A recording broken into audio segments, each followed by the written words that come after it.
Hello and welcome back to another episode of Into the 99, where we've got 99 cards, cause Commander's number one. I am one of your hosts, Daniel.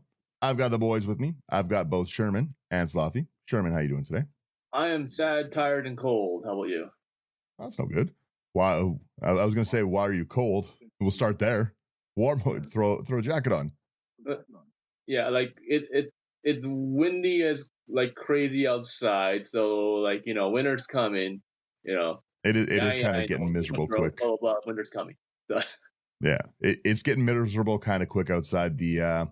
For me, I really like the cold at night, so this is just a nice weather for me. But for a lot of people, you're getting the plus like 13, 14 day drop all the way down to 1 or 2 at night.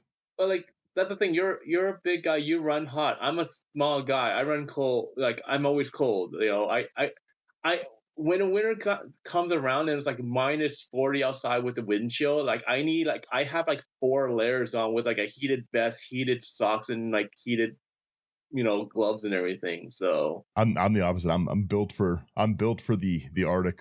I've got that blood in me. I'm meant for the cold, so I tend to like it. But yeah, no, my wife's the same. She does not enjoy the cold, so she, as soon as it's like maybe like 10 degrees, she's bundling up. So I get it. Yeah, so there's that. Tired because you guys know what I do for a career, and holiday season's coming up. So we finished like Thanksgiving in Canada, but Thanksgiving in the U.S. is coming up with that Black Friday, yada yada yada. So well, and then immediately right after that is Christmas season, and everyone's already stocking up on gifts. It's your busy time. Yeah. So and then the sad part, I don't want to bring it down too much, but like I just want to emphasize to people that if you're suffering from like depression or anything, talk to your friends or anything, because sorry,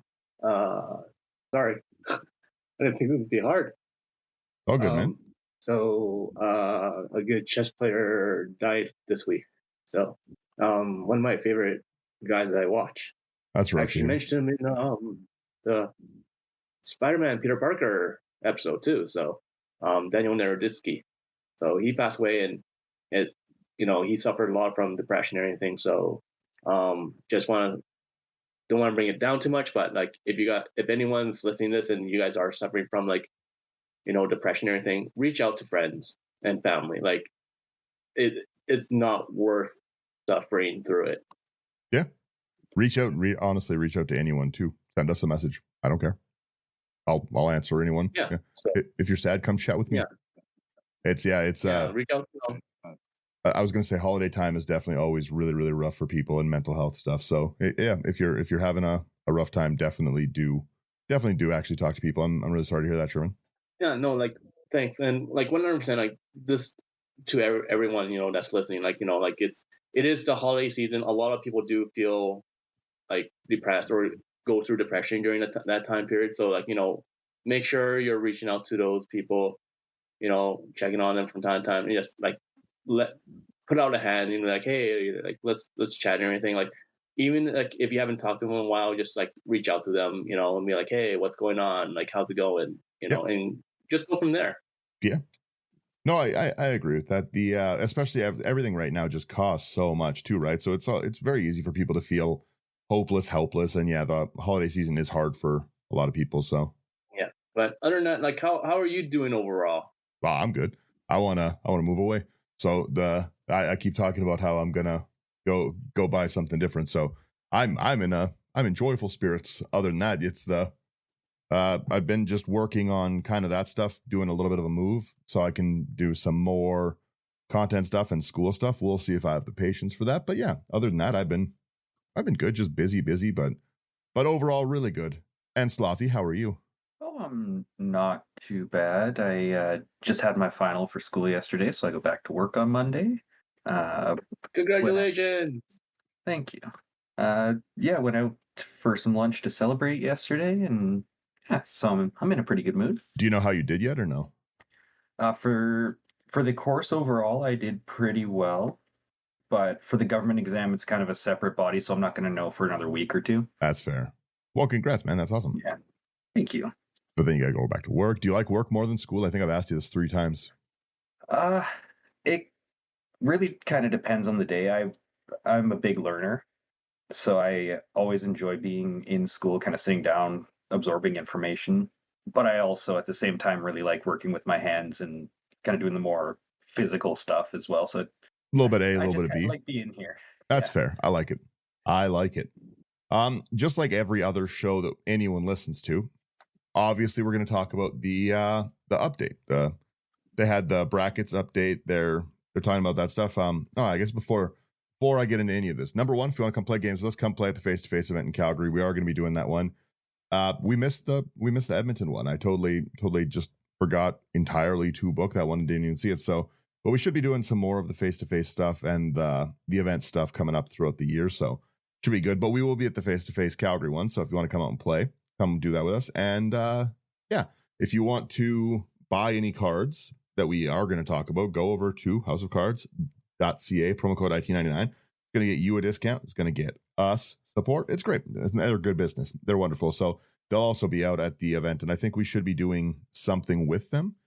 So we'll probably do like another box giveaway kind of thing like we did with the Final Fantasy stuff. They're great people to work with. So definitely go over there, check that out. And let's talk, I guess, brackets. The big news and what everyone's been talking about is the bracket system. It's been almost a year now, I would say, give or take, from the big like blow up of what happened. So they've got a new update on how things are. We've got a big kind of article that we are gonna, generally speaking, just go through here. And let's I guess who wants to start it off with the brackets here? Let me pull up the pop-up. Are we talking about the reviewing the brackets first, or we're just going to straight into like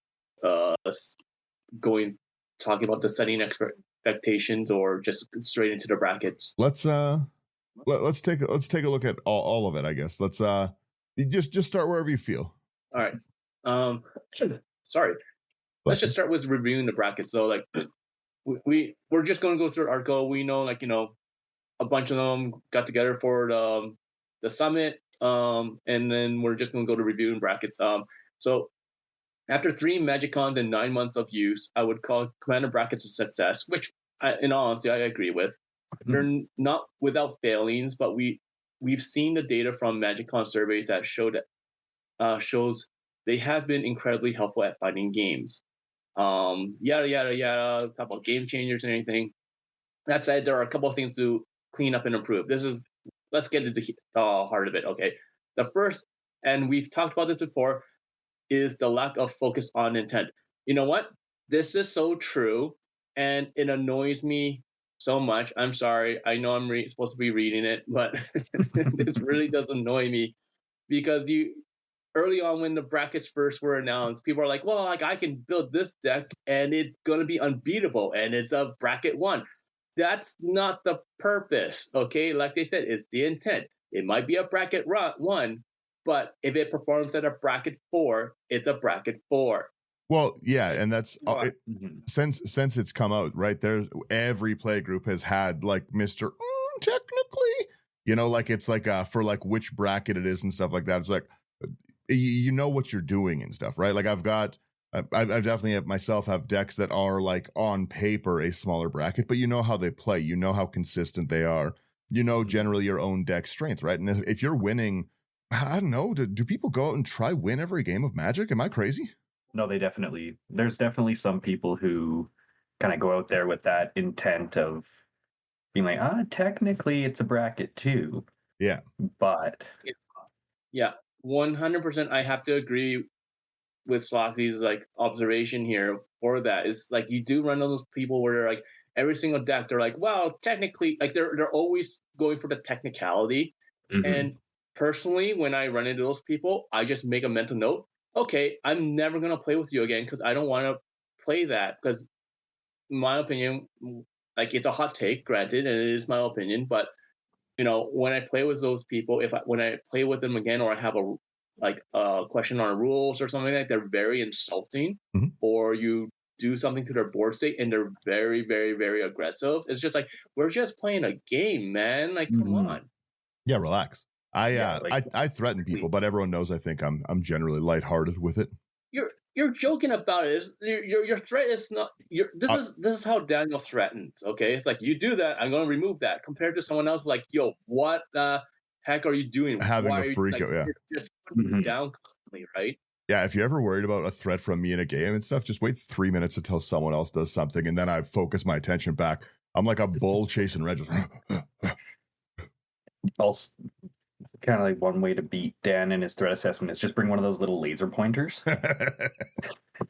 There you go. There you go. You're not wrong. I'd be like, what's that? Like, in all honesty, like what, like this is how I look at the brackets. Okay, like instead of like they call it bracket 1, 2, 3, 4, blah blah blah, and they're explaining all that stuff.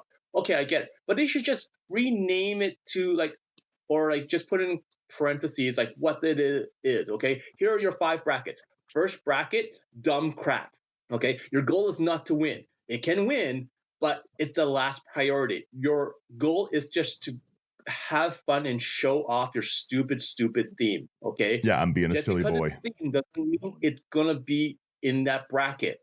Okay. Bracket 2, casual. Whether you win or not, it doesn't matter. You're just there to have fun.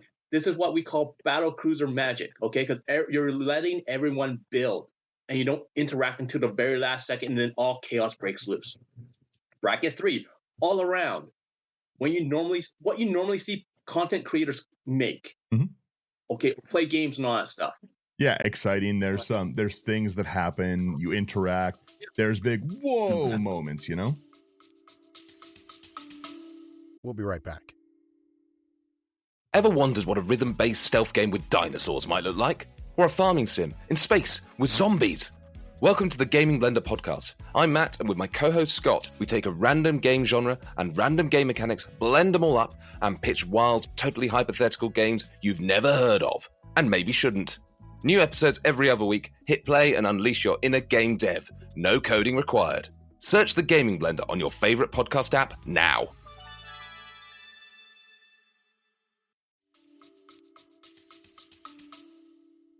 Yeah, you have the occasional explosive turn, yada, yada, yada. Then you have bracket 4.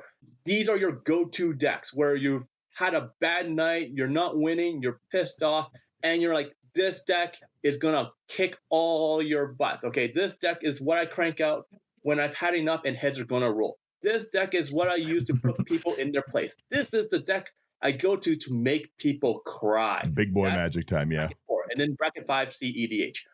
That's what they should do. That's it. I was going to say really quickly, has there ever officially been a bracket 5? Because this article talks like there's a bracket 5, and I don't think... Yeah. But like officially, there's always been a bracket 5? Oh, yeah. I thought it was always 4. No, 4 and 5, it was always kind of said that there was a little bit of gray area, and the difference between 4 and 5 is just the metagame. That's fair. Okay. All right. So I rented it up. Yeah, I was going to say really quickly, they want to summarize intent. They want it to actually be better, and that is how it should be, right? Like the point of the bracket system is not a it's not a wee measuring contest. It's I want everyone to have fun. I want to show everyone what the intention of this game is. Are we trying to show off our wallets here and big things? Are we trying to have a beer or two with our friends and laugh around and play Magic? Like, what are we trying to do? Because it does not feel good. The whole reason the brackets were invented is it doesn't feel good to have everyone say my deck is a 7 and then one guy blows the game out, and you know what I mean? You're left salty for the rest of the night because your version of a 7 was not their version of a tuned down, full out like blue farm deck. There we go. Right. Yeah, no, I definitely think that the brackets have helped tremendously in having a bit more of a concrete idea of what you kind of can be expecting out of games, as to where, like you said, yeah, everything being a 7, everybody's 7 is subjective. But this has got a little bit more of a set, like, no, you've got these like XYZ cards. You're not a bracket 1 deck anymore. Like, I don't care that you've got a stupid little theme. There are some cards that aren't fun to, if I'm playing like a silly deck, and I agree we're all playing silly decks and stuff, and then I get like, I get like I can't think of card names to that, like Cyclonic Rift or any of those annoying things. I'm like, okay, well, like that's not really what we were like kind of going for. You know, I don't want to see your turn 2 Smothering Tithe and be like, oh yeah, like this is my casual deck, guys. Yeah, exactly. Yeah. So like the way I look at it is like, look at Slothy's Doctor deck. Okay, it's a theme deck, but does it belong in bracket 1? No, it doesn't. No. Like it goes to like bracket 3 or bracket 4. It's still a theme deck. You can say that all you want, but that's where it belongs. We talk about my book tribal a lot. Does my book tribal belong in bracket 1 when it first started? Yes. In today's day, no, it doesn't. My book tribal, ironically, is a bracket 4. Yeah. It has like here. You know what, Daniel? Because I was updating it today. You want me to pull it up? Yeah. Hey, before you pull it up, guess the summary on this. On your book tribal? I don't know. 20? Yeah. Guess the summary on it. 15 or 20? Slothy? I'm gonna say actually around like 35 to 40. It's 51.22. Oh, 51. What are you playing? Toxrill? Because I have like a bunch of crap that's strong because Oh, you have it when it private. I comes to- can't see it. oh crap. No. Because like when I have it to like have like a theme, and I've worked on this for a long time. Okay, when I first created it, like when I first put it on Architect, it shows like back in 2022, but I've had this way longer than that. Okay, now I've evolved it and I've kept on adding to it, and it has a lot of powerful things. But you compare this, you know, and it's like it's built tribal. Who cares? It's still strong. Does it belong in bracket 1? No, I will win 100% of the time. It shows bracket 3, but truth be told, it's bracket 4. You have a lot of redundancy with stuff, yeah. Mm-hmm.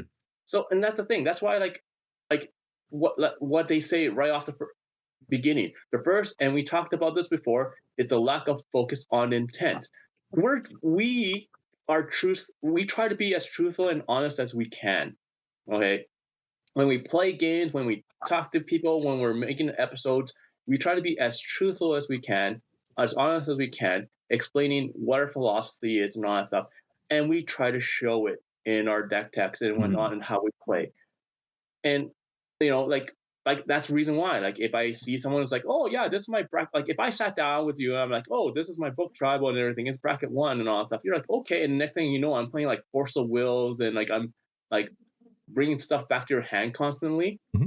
Like, it's not a bracket 1. I could be like, my theme is land destruction, you know, like it's, and all my pictures are about like lands being destroyed. So, haha, like I know it says like no major like mass land destruction, but targeted isn't mass. It is a thing. Targeted isn't mass. Technically, again, if we're doing a technically player, turning your forests into an artifact and then splintering them out of your deck and exiling all of them from your deck is not mass land removal. These are cards in your deck. I have removed them from your deck. They're not in play. It's all above board. Recurring that and doing it to every player, technically, while frowned upon, still could be bracket 2. Yeah. So, anyways, I know I've only read like one sentence. I went on a huge tangent. But again, this is the kind of stuff that I like to hear from, because I do want to, again, we play lots when we play at conventions and stuff, especially we got the one coming up, right? We want to know what people are at and about, right? And you don't want to come out and look forward to like play some games with us and be like, oh, like these guys seem fun. And I'm like, let's get some bracket 2. And it's just me playing Alden and Paco. I'm just trying to divergent transformation the board and win at instant speed with a leveler, right? It's leveler Oracle, I win, pass. In response, yeah, right. Like it's not super fun, right? I will say that we are right at the one spot. They further talk about how we think people are going to be in what bracket, blah blah blah. They are changing some game changers, which is nice because some kind of don't need to be on there when you look at intent versus that. The next part that they actually get to is the setting bracket expectations and turn play. And this is actually the part I disagree on. I don't like the idea of setting how many turns a game should or shouldn't be, because I expect a lot of people are going to read this and say like, okay, well, a game should go to 9 or 10, but like I'm in a better place. I'm going to have to sit and hold back for X turns because I don't want to violate like the tables like agreement and stuff. No, if you have a casual deck and it's just some games go off. Sometimes your deck just pops off. You might draw really well. You might just have like your perfect thing. It's all about how the game is going, right? Like I don't want to see an infinite combo in like a low bracket thing, but sometimes you just have flooded the board with creatures. Sometimes you're just whooping me. You know, you don't need to wait 9 turns to kill me in that sense. Just kill me. Yeah. Right. So I'll read part of it here. It says something we've heard from the community is that they would love better guidelines of what we expect from each bracket. So today we wanted to walk you through our general framework and expectations of what we intend. There isn't this. Let me pop this up here. This isn't something where if your deck violates them one time, it's immediately out of the bracket. Part of the fun of Commander involves unusual cards and combination of cards that can happen. But generally, this is what you should expect from the different brackets. There are 2 pieces to this. The first involves expectations around the game, mainly focused on deck contents, type of win cons, gameplay. More descriptive and soft while painting a nice picture of what we expect. The second is a little harder line. See, this is what I don't like. And that's how many turns you can generally expect to play before you can win or lose. That's not to say the game always ends for you on those turns, but that if the game ended, you'd be satisfied with that experience. We heard a lot of people say that length of a game is an important factor for them. I want to pause right there. I don't know a single EDH player that's like, this is a fast version of the game. You know what I mean? We all regularly, it's like, let's play one more game, and it's a 2-hour longer game. I don't want to pretend even for a minute that like this is a game where we all just breeze through it and like, you know what I mean? The length of the I want people to take faster turns sometimes. That's what I want. Right? It's we've got 4 different decks, each with 100 cards out of like a possible 30,000 cards of combinations that I have to threat assess, figure out, wonder what's in it, and sure, there's some common ones and everything, right? But it's what do they have out, what's on the field, what's in play, what's a play that makes sense, right? Blowing a Wrath of God, if you're the Sherman might have the mana up for a Wrath of God, but he's not going to blow the board up if he's the dominant player. So we're sitting here doing all these like minor calculations, and that makes people take long turns. Sometimes they have to decide like, okay, well, I do see that there's 7 mana open with the blue player. We're in a bracket that's Cyclonic Rift. Like, am I going to waste my time? And maybe it's just a bluff. You didn't put yourself out. We all sit and do these things. People take to so the whole like, oh, well, I want to at least get to 9 turns and stuff. Well, that's, I don't know. To me, it feels like a weird arbitrary limit to like set on turns because, yeah, if everyone's on curve for a 9-turn game, but I'm playing an elf deck with a heavy draw theme and Slothy's playing dinosaurs, we're having 2 very different games, right? Like, it's not going to feel good if I'm just like constantly like flooding the board with again, you could make a not competitive Kinnan, and they did move Kinnan out of the heavy deck. You just make a good Kinnan deck and flood the board with creatures. Hey, you know, I don't know. Let me continue reading here. We heard from a lot of people the length of the game is an important factor to them. Yeah, probably that they don't want it to be so long. So for example, when a bracket says you should be able to expect to play at least 6 turns before you win or lose, that means that someone's 7th turn is when you should be satisfied if the game ended. I don't know. Do you sit and count the turns of the game? Am I just different? No, I don't care. Honestly, like I understand where they're coming from because they don't want people to like be like surprise. Like here's my infinite combo on turn 3, turn 4. Like I totally get that, but at the same time, I don't count. Yeah, can I tell you the only time I count turns, and I do sometimes count turns for this? It's for the age-old question: have I played a land this turn? And then I'm going around and I'm like, all right, well, I've played a land every turn. He's got 1, 2, 3, 4. I'm like, all right, well, it must be on turn 5, and I went first. So I'm sitting there doing mental math, and I'm like, and everyone's like, you played 2 this turn. Pick it up. So true. That's so true. Right? Like who went first? I have 6. How do you get 6? There's only in turn 5. Oh, you had to cultivate? Oh, okay, that explains a lot. All right, but I'm watching you. Yeah, you know what I mean. So, yeah. Our hope is this also makes it a lot clearer in terms of big game ending cards and combos, especially where they should show up. For example, instead of wondering what no early game combos means, you don't expect to win or lose before turn 6 gives you a pretty clear indicator. Now, I do agree with that. If you are going to play some combos, and I don't mind combos, right? A combo late game when everyone's kind of in like big rip raring board states and they've all got their mana and draw engines online. I've got an army of angels and elves on the field. Then okay, if I end up losing to like an interesting combo that like doesn't come out of nowhere, like if you like Thassa's consultation me, I'll be upset probably, depending on the bracket. But no early game combos make sense, right? Like you don't want to see just an infinite loop show up early, but I don't mind losing to an interesting combo later in the game, right? I just don't want it early. So I will give them that. Yeah, like you don't want to have someone rush out a Godo with Helm of the Host and Treasonous Ogre turn 1, Mhm. and then because it's all technically bracket 2. Yeah. There you go. I agree. So no early game combos means you don't expect to win or lose before turn 6. Gives you a pretty clear indicator of what kind of combos could be allowed. But I still don't agree with that, because then again, if I have the combo, do I just like sit here with a big grin on my face for like 5 turns and then be like, well, technically it was turn 6. It's turn 7 somewhere, and I flash it on your turn and win. Yeah.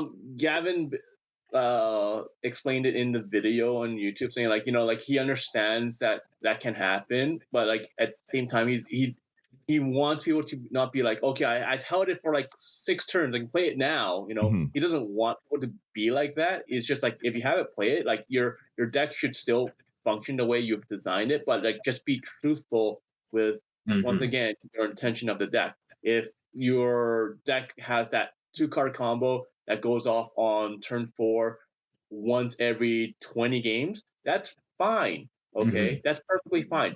But if it's like every second game where your win percentage is like 90% with this deck because on turn 4 you're pulling that off, that's different. I really want to read the next line that I had not got to. That doesn't mean you should just wait and hold your 2-card infinite card until later. If a combo can frequently come up, it's not the best fit for that bracket. Okay, I can agree there. Yeah. If it's like a once in 20 games sort of thing, it's not a big deal. But if you're able to bust it out every single game or every other game, it might be best to reevaluate kind of where you stand. And I don't think that a lot of 2-card combos should be in the lower brackets anyways, but yeah. But I agree. Sometimes there is an accidental one, and sometimes you're like, well, this is just an alternate win con. I don't mind putting a combo in as an alternate win con, because there's some decks, no matter how good you build or work around, there's some mountains you can't climb with the deck you have, right? Like I'm notorious for not including a lot of instants and sorceries. If you're a big pillow fort deck and stuff like that, like Brian's a great example of that. Brian likes to build a big enchantment fortress, and if you don't play instants and sorceries a lot, you can't get through that. There's nothing you can do to it, because there's nothing I can draw on it. I can try politics around it, but I've got to hope other people have that. So that's why in a lot of my deck building, you'll see that I put a lot of mass sweeps in. Blow all enchantments off the board, blow all artifacts off the board. It's because I don't run the typical removal. There's just some things that you can't overcome with your own thing, right? So I don't mind a combo, because it kind of isn't fun to play like a 20 turn game where no one has a way out because someone's locked it with a technical combo, or you can't put anything on Solemnity and they have a Glacial Chasm and land destruction's frowned on, so don't include that, Yeah. All right, let's get into what the new bracket names are. They're kind of the same. We have Exhibition, Core, Upgraded, Optimized, CDH. Yes, Sherman. Before we go into that, one more thing we need to mention. They did touch on tutors as well, and I think that's later in. They wanted to explain more on like using few tutors compared, because like when they put in tutors, like there was like, once again, people pushing the narrative in a sense, like, oh well, like a Cultivate, Farseeks, all of that, those are tutors. Well, what about like Idyllic tutor, where you're just grabbing stuff like that? So they're trying to be like, okay, like any like major tutor, like demonic tutor, it's like in the game changers for a reason, but like a but something else like like trophy mage or something like that, it's totally different. And then also they had before the precons in bracket 2. Now they're just like, nope, we're taking out. It's just once again however strong you want to interpret it kind of deal, but it's precons are not tied to bracket 2 anymore.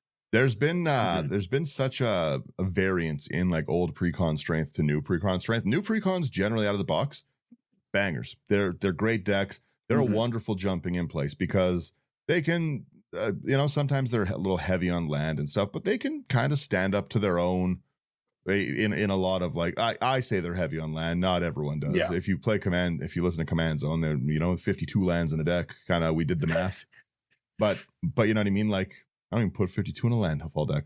But there's been some strong ones, right? Like if you go back to like the Political Puppets deck from like the beginning, or like the Mimeoplasm deck, right? And then you try play that against like the Lord of the Rings food deck, you're gonna get just destroyed every game, right? The Mothman, that's a wonderful precon out of the box. Caesar's a wonderful precon out of the box. Like there's some really, really cool strong ones. So like I said, they go into what these new bracket things would be, which is exhibition, core, and like I said, while I do disagree with some things, I do like it. Bracket 1, I'll take bracket 1. So it's exhibition. Players expect a deck to prioritize a goal, theme, or idea over power, which is again silly nonsense. I want to see silly nonsense. This is the place for it. Rules around card legality or viable commanders to have some flexibility depending on the pod. I don't know what they mean by that. That's weird. It's they want to bring in unstable cards. That's fair. Let's say. Okay. Or the way that you do illegal pairings. I do that in whatever bracket I want.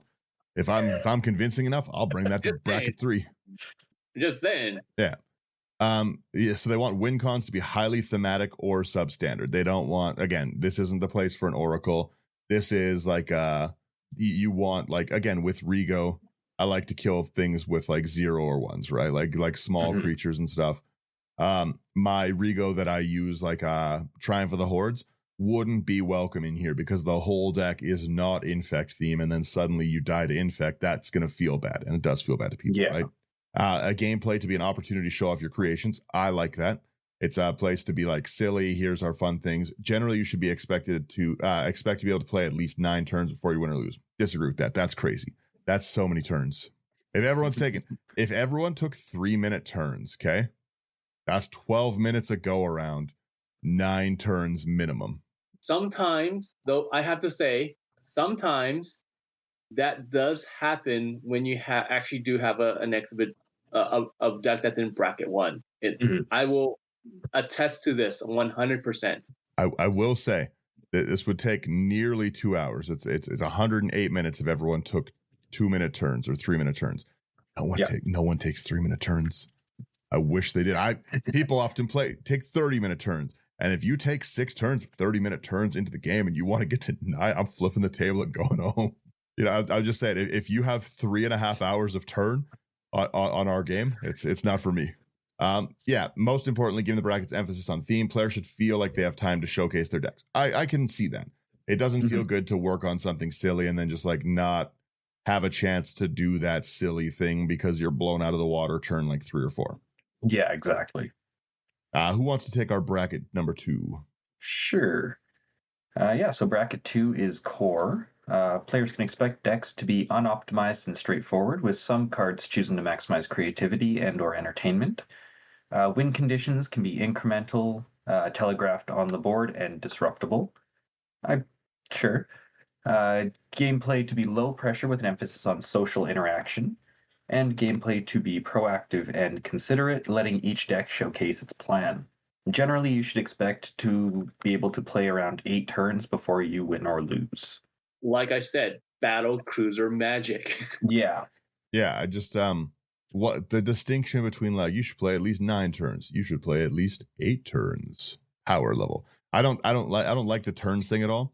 And I also I will say this, I'm a very big advocate of Rule 0 conversations and like talking about like what you want from a game and people having fun. I hate in the strongest terms, I hate this idea that like we all sit and discuss our win cons before and stuff, like, because that takes the fun. I don't like it. I don't like to sit, like, I don't want to know that your surprise for the deck and your deck building is going to be this, like, you're like, well, I'm going to try get out this card, and I just want to know what the intention is, and I want to see how you plan to get there in that bracket. I don't want you to be like, okay, well, I'm going to try and pump out a bunch of elves and I will be trying to Crater Hoof Behemoth, and right. I want to see it.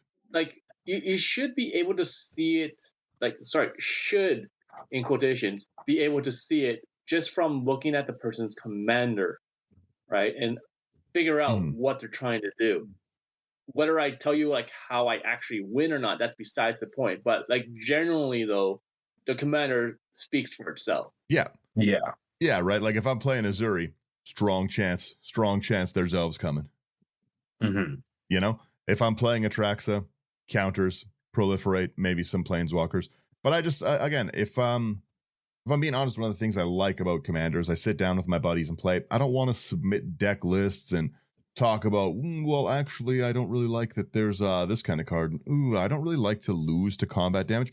You know what I mean? You know, Insufferable would be like, yo, I like to play instants and sorceries.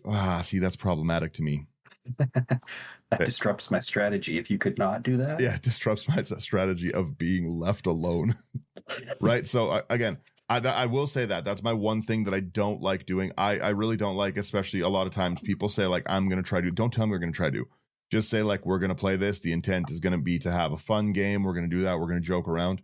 And then let's see where we get there. I think the post-game conversation, I've said it so many times, post-game conversation to me is more important than a pre-game. I want to ask, did everyone have fun? Are we all aligned? And it's just like, I actually think that you were a little strong in that game. And I'll be like, okay, well, maybe let me bring it down to what I think is a more toned down thing, but everyone else felt good about it. Okay, let's keep in expectations. Then everyone's having a good time, right?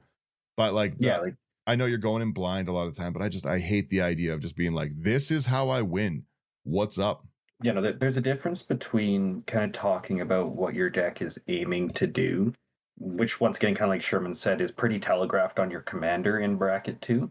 There's a difference between that and just kind of laying everything out. Like, I'll play this card, this card, this card, this card, and then I'll win from there. Because then you still got the little bit of surprise factor, and everyone still kind of knows what to be expecting a little bit. Even in higher tiers, one of my competitive decks uses Fibblethip and Proteus Staff, right? That's a pretty easy deck to beat if I tell you that it's a Fibblethip Proteus Staff deck. Pretty simple to be like, I just have to blow that thing up and then you have nothing. I'm like, yeah, I do like to reorganize my deck in Goblin Charlebelcher people. And they're like, okay, I exile Goblin Charlebelcher and Proteus Staff from his deck. I'm like, all right, well, I guess I draw a card when Fibblethip enters.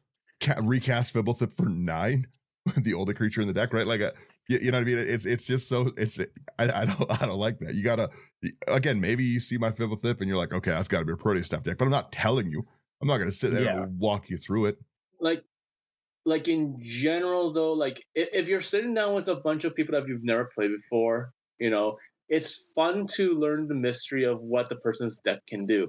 But if I'm sitting down with like, you know, Slothy and Daniel and like, you know, let's say Connor, for example, okay, and we've played together so many times, I know what Slothy has in his decks. I know what Daniel has in his decks. I know what Connor has in his decks. You know, like you just you know what the combos are. You know what the cards are, the win conditions are, and everything. It makes no difference. Like this is more for the people that like you're sitting down and you've never played before, like at convention or anything, or like at a game store where you pick up like, you know, a game with like total strangers.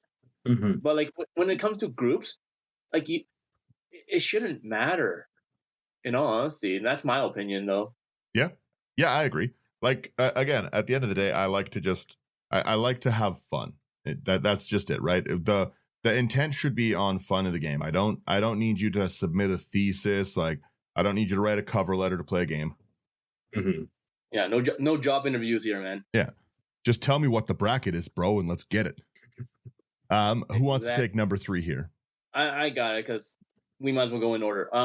Bracket 3 upgraded. So what to expect? Decks to be powered up with strong synergy and high card quality that can effectively disrupt opponents.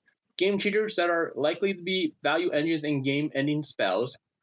Win conditions that can be deployed in one big turn from hand, usually because of steady occurred resources. Okay. And gameplay to feature many proactive and reactive plays.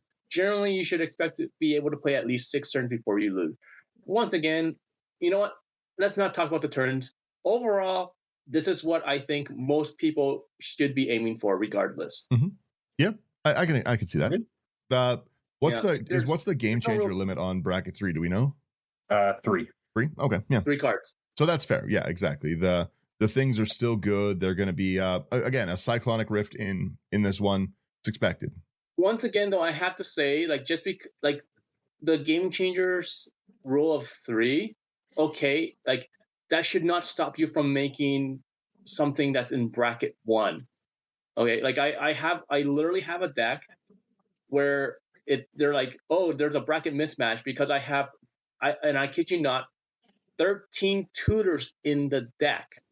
Okay, but the deck is not designed to win. It has one way of winning, and that is using the 2 worst mechanics in Magic. Okay, or at least like You have my attention. Yeah, because like it uses epic and it uses sweep. Hilarious. Love Okay, it. so what I need a lot of stuff for it. Like maybe we'll do a deck tech on it one day. Okay, because I'm still building and I'm still like making improvements. But yeah, like it has so many tutors, it has so many game changers in it, but it's not designed to win. It's designed to piss people off. Yeah. Well, to make people happy yet piss them off in the end. So well, again, it goes back to intent and stuff, right? And like the intent is like, do you want to see a silly deck, right? That can still be it. Like you might not win and stuff. I'm going to be tutoring stuff, but this is going to be a silly deck or the same thing, right? One of my group hug decks is very, very tutor heavy for the cards. It's my problem solver deck, and I tutor for cards based on what the table is asking me to do. Do we want to remove this? Yes. Do we want to draw some cards? Yes. A lot of my stuff is like go and like tutor because of those things, right? So yeah, it all really does go into just into intent. Intent should be because again, the game changer list, even the legal commander list, I play a lot of illegal decks, right? That list is only there as like a general guideline. I know it's an actual rule, but the general guideline, as long as people are having fun, that's the only thing that matters. If you're having fun, then you are coming out, you're being a part of the community, you're hanging out with your buddies, you're probably buying cards, you're just a net positive for the community overall. You're just driving the game forward by being an active and fun player. And if you're someone who's trying to wreck the game for everyone, it doesn't matter if you're technically right. If you're technically trying to wreck the game for people, it doesn't matter if your cards all fit into it and you have the perfect amount of game changers. If you're not fun to play, you're not fun to play, right? Let's hit our bracket 4 here. Optimized. Decks do not adhere to the CEDH metagame reserved for bracket 5. Decks should be lethal, consistent, and fast, designed to take people down as fast as possible. Game changers that are likely to be fast mana, snowballing resource engines, free disruption, and tutors. Win conditions to vary, but efficient and instantaneous. I don't like the win conditions thing of like that, because what if you are a Kinnan deck? Your win condition is not really instant. You're just smacking me with a bunch of creatures. That's not instant. Yes and no. I mean, my Kinnan deck, which is a bracket 4, does have multiple ways to win instantaneously. That's fair. Sure, the primary way is to just beat face. Yeah, I was gonna say whoop big old boys, but okay, fair. And then gameplay is explosive and powerful, featuring huge threats and efficient disruption. Nothing I have is bracket 4 then. Nothing. Generally, you should be. Oh yeah, we're not talking turns. Doesn't matter. Yeah, bracket 4 is like I said, like it's the deck where you're just like, enough is enough. You wanna get your win under your belt, and this is like your go-to deck that you're like, okay, this has the highest chance of winning. I'm bringing this out. It's not considered CEDH because like you're not politicking on that base around that, but it is really, really, really strong. I just really quickly, I was going to say let's skip CDH, but I can't in good faith ignore it because this is my biggest problem with CDH. I can't stand it. Bracket 5 CDH. Just players expect decks that are meticulously designed to battle in the CDH metagame with the ability to win quickly or generate overwhelming resources, often built using existing CDH knowledge, tools, and or deck lists. I can't stand the like, oh, we're only playing this deck list stuff. It's so boring. Build disruptive decks. That's it. I can't talk about the rest of it. I hate the like, that's actually not meta. I'm like, yeah, you lost. And they're like, yeah, well, that's because it's not meta. I'm like, yeah, well, you lost to it. Change the meta. Can't stand it. Still lost though. Can't stand it. It's my least favorite part about CDH is how much of meta slaves the whole thing is, and it's all the same deck list. Like, yeah. All right. I'm sure it's efficient and it works. So let's get into the rest of it. So exhibition is bracket 1, update, focus on theme. Let me take us away here. Hand in hand with this, as you saw in a little bit above, we really want to double down on exhibition's intent, all about theme over function. While Rule 0, the ability to allow things with a pre-game discussion is always for active people at all bracket levels, we want to loudly emphasize that here. Do you have a really unusual theme that needs an atypical commander, like a playtest card or card from unset? Do you want to use some game changers that are highly thematic for your deck? For example, Bolas Citadel in a Bolas themed deck. This should all be on the table and expected during the exhibition pre-game discussion. An exhibition deck should generally have fairly constrained and unique deck building. These kinds of highly themed decks are a blast to play and what make commanders so fun for people. A deck is not bracket 1 based on power level alone. It's really about the gameplay experience and trying to engender highly thematic gameplay. We encourage you to give it a try and build your own thematic one. I agree. Couldn't agree more there. Right? Anyone have anything? I agree 100% with this. It's like, because like you guys know me, I like jank decks. I like jank themes. I like being creative. Okay.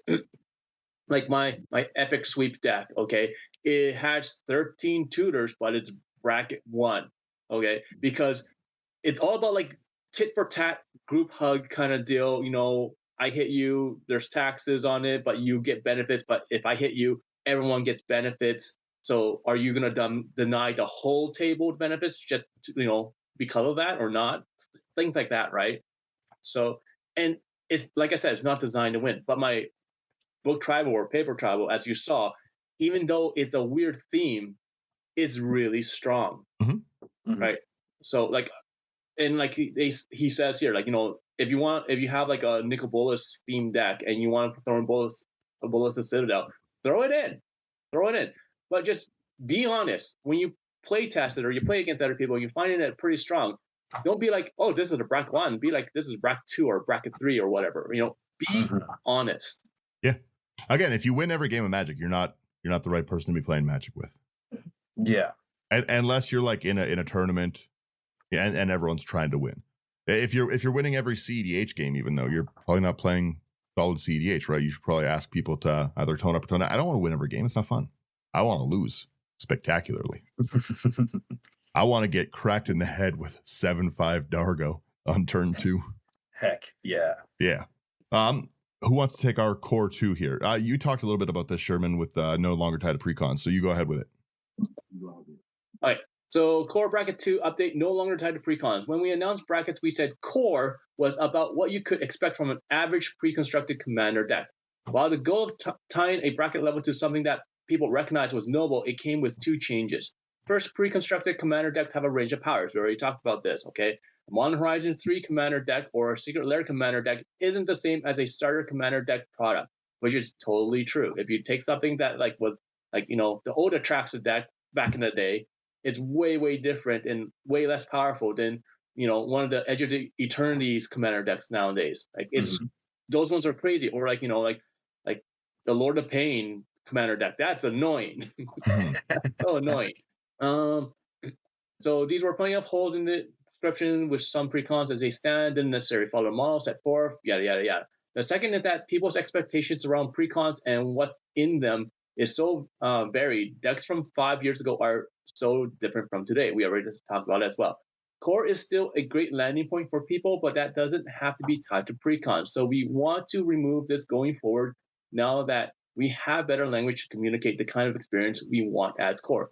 Like I said, bracket 2 is literally just super casual. Okay, it's not like silly deck, but it is a deck where you're like, oh, I don't have one. I just want to build them real fast. Like I have $50. Let's just make one at the LGS right now. Let's play. That kind of mentality, that kind of attitude, right? So like I like this change that the precons are no longer tied to bracket 2. And yeah. You talked a little bit about the removing tutors too, so I said it was down here. So you keep us going here. Removing tutor restrictions. Tutors increase consistency and risk, blah, blah, blah, making the game same. Yeah, we've talked about that before. But like, let's see. When we were building the original bracket system, we put in guide rails around tutors at the first 3 brackets, citing few tutors. That original benchmark wasn't clear enough, and not all tutors are created equal. Sure, demonic tutor is very efficient, but if you're spending 4 mana on diabolic tutor, is that really a huge problem? And what core counts as a tutor anyways? Is Expedition Map a tutor? Is Tezzereth's Artificer Master a tutor? There was confusion around this as well. So after much discussion, the avenue we'd like to take is to remove the tutor restrictions from Commander brackets entirely and rely on game changers to catch the most efficient tutors. If you want to play a ton of tutors or inefficient tutors, basically go nuts. There should be no safeguards for it, yada, yada, yada. So they're basically saying like they're removing the tutor restrictions just because like it's so broad, people get confused, and they're just like, okay, if a tutor is like getting out of hand, they'll put it in a game changers, which I appreciate. Yep. Other than that, just go crazy. Do tutor as much as you want if you want to. Yeah, I agree with that. I think again, it's all on theme and stuff, right? Because there's what it's an argument of like, well, you're tutoring 30 lands in your deck, and I'm like, yeah, but they're not real tutors. Yeah, like if I have a birthing pot, okay, does that mean like I'm only allowed to tutor once if I got it out? Worst chain ever. Like yeah, like there's so many things like that, right? Like Expedition Map is a great one, or like I want to tutor a land, like a specific land or like whatever. I want my reliquary tower. So like I think it's a good change. Yeah, I agree. They also talk about the game changers list philosophy. Slothy, please. Yeah. So the game changer list philosophy.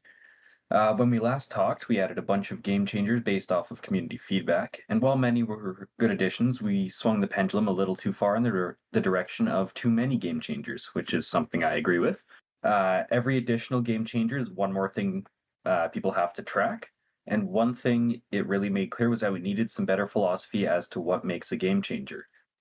Game changers should generally be cards that easily or dramatically warp commander games, allowing players to run away with resources, shifting games in a way that many players find unpleasant, block people from playing, efficiently search for any of their strongest cards without downside, or have commanders that are highly unfun in casual games. Here are two things that we generally want to get away from for game changers. So the first one is high mana value cards. If you're spending tons of mana on something in Commander, it's going to be strong. We want to keep the focus on cards that can change the game in the earlier turns, where it can be most frustrating to have somebody run away with the game before people have been able to develop. That I very much agree with. If you're playing a 9 mana spell, it should feel like you're playing something that's 9 mana. And if like 9 mana is also very, very easy to interact with. Mm-hmm. The second point here is legends that are just powerful commanders. The easiest thing to opt out of is someone's commander. If someone says, I want to play Yuriko, you know exactly what that means, and it's easy to prompt a conversation. If something is so wildly powerful in the 99, or simply unfun all around, we're fine leaving it on the list, but power alone isn't a reason to list it as a game changer. I do have to say, I don't agree with this point, because one of the things that was nice about the game changer list, and I don't really like any of the game changer lists, but one of the things that was nice is this removed the onus from you having to tell people, I don't want to play against your deck. This already said that whatever this is an inappropriate card to be playing the way that we're playing. So, you know what I mean? I don't want to have... Not everyone is super confident at having, like, I can be like, I don't want to play against that. But not everyone's super confident to just, like, tell, especially a stranger, like, put that away, right? You're trying to be nice. You're like, well, I guess I'll let it happen and stuff like that, right? Yeah. Like, oh, come on, guys, please. It was very nice that it was just a blanket, like, hey, this is just not an appropriate card to include in the not game changer list. And the ones that they took off the legends, every single one of these deserve to be there. I will straight out say every I entirely agree with that. Yeah, so I'll quickly, these are the ones that they took off. Yuriko. Every Yuriko deck, I shouldn't have to be like, guys, I don't want to sit and get hit with 13 mana with your ninjutsu that you're avoiding the commander tax on. We get it. Winota, I don't need to even talk about. Urza, come on. It's Urza. You know, I've tried very hard to make a fun Urza deck, to make it, but it's not fun because, like, again, the whole reason the Moxes are banned is because of how powerful they are. And every Urza deck is just like whatever 0 mana artifact you can put in. So even if you put the most fun blue cards, like the most fun group hug blue cards, you're still typically playing against someone who has like 7 to 1 mana of what you do and a mana sync ability on the command. It's not fun. Come on. I shouldn't have, and then the same thing. Kinnan is also just a monster. Yeah, Kinnan. You really, really, really have to try to make Kinnan not do Kinnan things. Yeah. You have to deliberately build poorly to do it. You know what I mean? Even if you just like no mana dorks in. I was going to say, even if you went the mana dork strategy and you didn't put any like cool, even if I went and I gave myself a restriction of creatures that have no power above 1, I gave it a Rego like thing, I would still have like 30-1 mana compared to everyone else on the board, right? Like, so, and again, I shouldn't have, the whole point of it was to make those conversations easier. Removing those isn't great. And I can't see any logic for taking them off the list and being like, oh, well, just because they're strong. It's, yeah, no one puts Urza in it. I've never seen Urza put in a deck that isn't the command zone. Urza's not a good card in the 99 of anything. Unless you have a second Urza for some reason in a deck. The second, right? Like, it's just like, no one runs it that way. It's the same thing. I've also never seen a Kinnan just included inside a deck. Like, maybe as a mana sink, but Winota for sure no. The same thing with Yuriko. Have you ever seen anyone pull out a Yuriko? I'm playing my Joda Legends Matter deck, and I'm just like, here's Yuriko. It's fun. No one does that. These are all cards that they're all specifically commander-only cards. It's very true. It's very true. Like, I understand why they did it, but like Daniel, I don't agree with this decision. Like, it's silly. Yeah. So, and again, the same thing, like the high mana value. Okay, Sway of the Stars, the same thing. They removed Expropriate, Jin-Gitaxias, Vorinclex, and Sway of the Stars.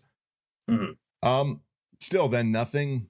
It's not a game-changing ability to reanimate one of those cards, and that's like all Golgari decks do, right? So basically, if you're okay with it now, I can just reanimate Vorinclex, like, yeah, right. Like the purpose was to stop the things that like deny these things. I can't see any positive change in being like, well, these are no longer game changers. They can go into any deck because, again, if I'm playing like elves get out of control with mana really quick. So I can just like turn 1 Llanowar, turn 2 a second elf, and play like a Priest of Titania, turn 3 Elvish Archdruid, turn 4 Vorinclex. Yeah. Come on, guys, it's not a game changer. What are we talking about? And like, kind of going back to the Legends as well. Like, I feel like a big problem taking something like, I'll say Kinnan specifically, off of the game changers list is it's an incredibly powerful commander that you don't need a lot of game changers for. So I feel like we're going to run into a lot of problems of like, oh, it is bracket 2. Yeah, or, this is a 2. It's a theme deck. My theme is making a whole bunch of creatures and stomping over people. My theme is welcome to mana. Yeah, like, I feel like it's going to run into a lot of problems with those people who are like, well, technically, it's a low bracket. Well, because again, yeah, exactly. You can just fill it, like I said, with just mana dorks. Literally nothing but mana dorks, and Kinnan is still going to outrace every other deck because now Llanowar taps for 2, you know? Findhorn taps for 2, right? Like hitting that 7 mana sink. A lot of these have things that the commander does it for them. Urza, mana sink. Kinnan, mana sink. Winota lets you get a lot of value out really, really strong, right? And then gives it the indestructible, all those things. Yuriko, the same thing. It's getting around those removal kind of things, right? Like all of these things are, like I said, just to me, I can't understand in any way, shape, or form why this was a good idea or why they thought it was needed, because these already like shouldn't be in a lower, why, like, by removing them, you're giving bad actors the chance to say, like Slothy said, this is a lower power deck, right? And then the same thing, you're giving people who are like me like a chance to reanimate Vorinclex. but once again, though, like, regardless of them removing these, like they said at the very beginning, like we've emphasized at the very beginning, everything should be based on intent. Sure, you can reanimate the stuff on like turn 2, turn 3, turn 4, or you can play a Kinnan and be like, hey, like I have a deck here and all that stuff. Like, you should still be like, okay, guys, like this is what I have. This is still gonna be super strong, and put it in an appropriate place. We've all Brian and be like, "Hey, Jitaxis is a group hug or in my group hug deck." Yeah. We've all had someone that just has that, I didn't even know the deck could do this thing. And it's just like, you specifically did it. You discarded Jitaxis turn 1. Oh, yeah, sorry, guys. I must have not drawn any lands. My bad. Silly deck building with Daniel. Right? Like, again, I know intention is supposed to catch a lot of these, but intention didn't catch a lot of these in the first place. That was the point of putting them on. A lot of people said straight out, these are miserable cards to play against. Expropriate, super fun to cast, but I understand that there's no good choice in it, right? Generally speaking, you always want to just give something away, but then they get to choose. If I got to choose, then it'd be okay. But it's just, I just take whatever I want, your best thing or another turn. So often I've got, I either have 3 of everyone's best thing or 4 turns. Yeah, exactly. Right? Sway the Stars, hilarious. I think it's very fun. That's fine. Remove that. If your bracket 2 deck wants to play, a bracket 1 deck wants to play Sway the Stars, I'm all for it. You want to raw cast a 10 mana sorcery and wreck everyone's game? Hilarious. I'm into it. Yeah. Yeah, that kind of goes back to the 10 mana spells should do something. Yep, agreed. And it's a lot harder to cheat out a 10 mana spell. Expropriate, like I said, even though it's expensive, Expropriate does the whole it's just because it's high value. No, Expropriate overperforms. That's why it was there. Sway the Stars is just hilarious, but the other things, yeah. And then it said, well, they finally don't fit into 2 categories. We'd like to remove Deflecting Swat and Food Chain. I don't agree with Deflecting Swat. Free spells are not fun to threat assess around. If you again, you know what I mean? If you are playing in a higher bracket and you expect it, it's that. But like I was talking about with that small math that we all do while we play, we see what's on the field. Sherman's commander's finally in reach. He doesn't have his interaction thing up, or he had to burn it on someone else, and then he deflecting swats it. That doesn't feel good. It never feels good. And I hate the idea that it's only for targeted things. It's not fun. The deflecting swat should have been a higher power card. Food chain, I will say though, is one, because if you're doing a food chain combo, you're already being annoying, right? That's already not allowed. But if you want to just play food chain to cast creatures, I'm okay with that. Yeah. If you want to play food chain and squee isn't in sight, go for it. Yeah, right. Like if you're not going infinite, you just want to use it as a legitimate I want to sacrifice some tokens, then it's really not that bad compared to some of the other ones, right? Their logic is for deflecting swat, while free spells are powerful, it's a notch below the free counter magic like Force of Will, Fierce Guardianship. It only hits specific kind of cards, and it doesn't quite fit the description of a game changer. That does in every model of it.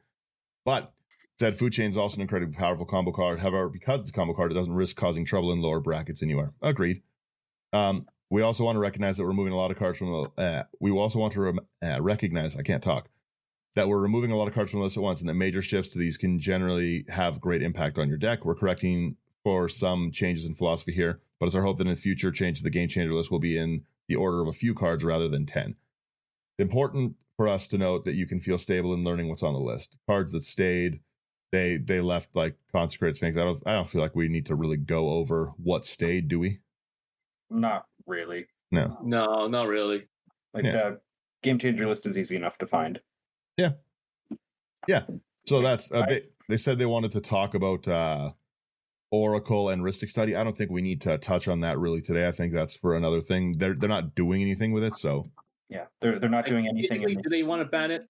Yeah, I don't think they should ban anything. It is what it is. I think we should just hit the main topic that everyone keeps on talking about, and that's the hybrid mana cost. Honestly, I would like to say one thing before we get going there. Mm-hmm.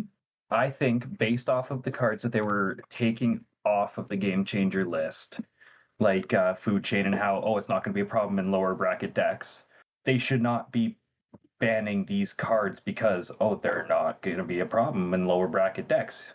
True. Agreed. By their metric. Rhystic Study scales to the table. Honestly, I think Smothering Tithe is way worse.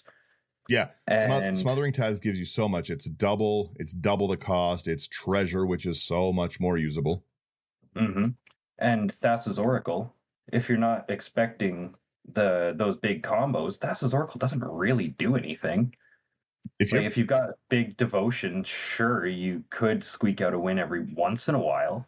However, if you're not using like Tainted Pact or Demonic Consultation, it's really not super effective.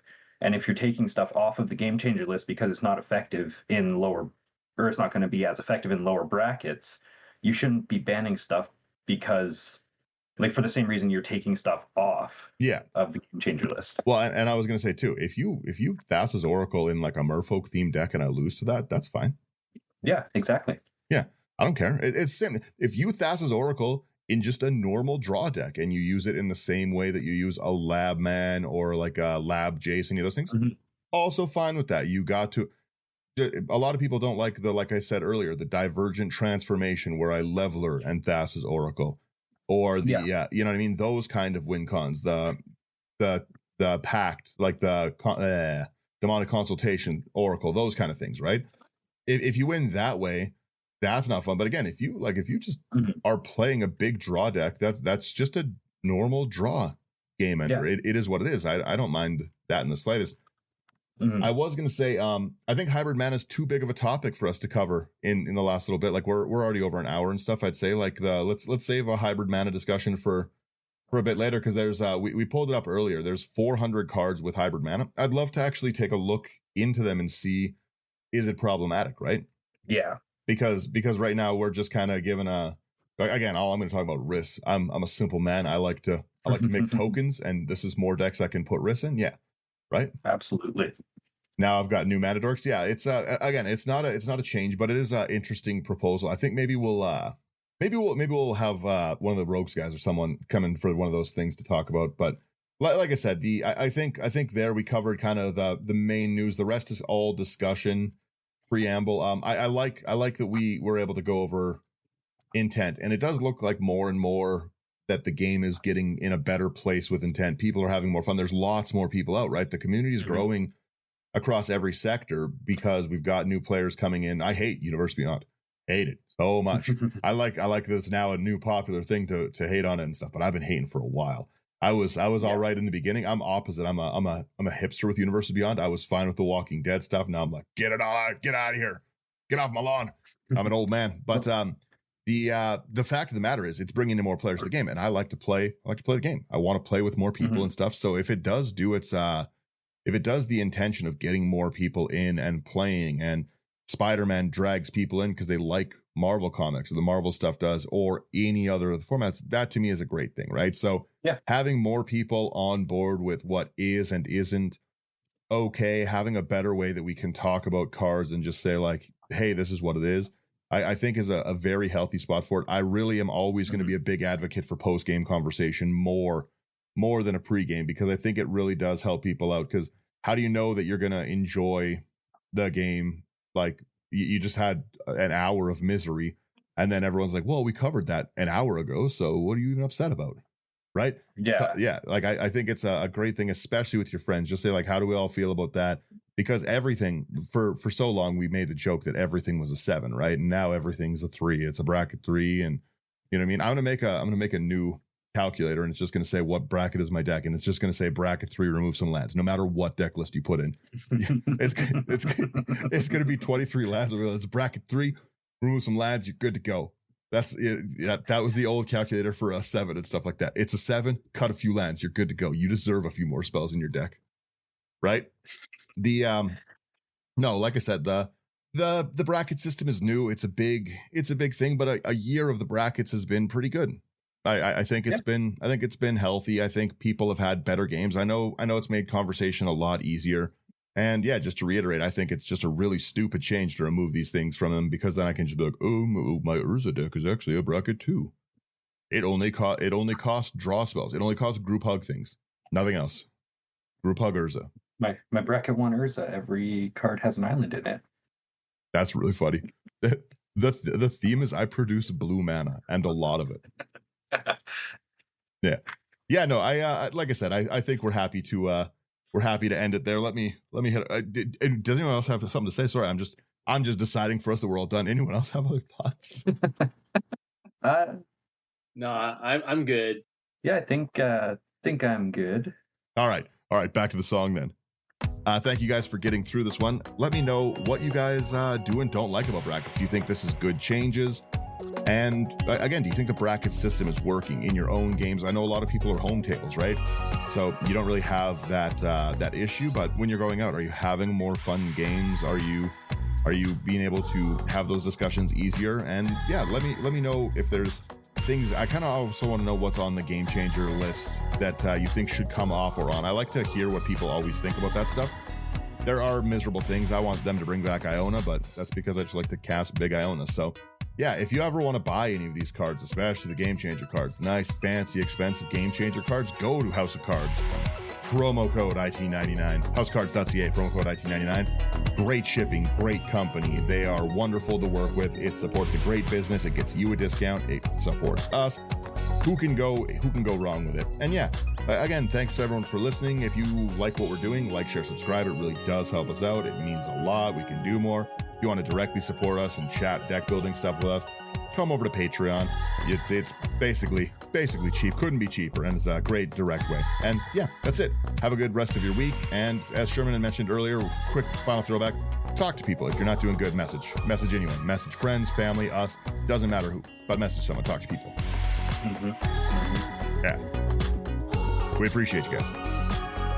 Now you get the music.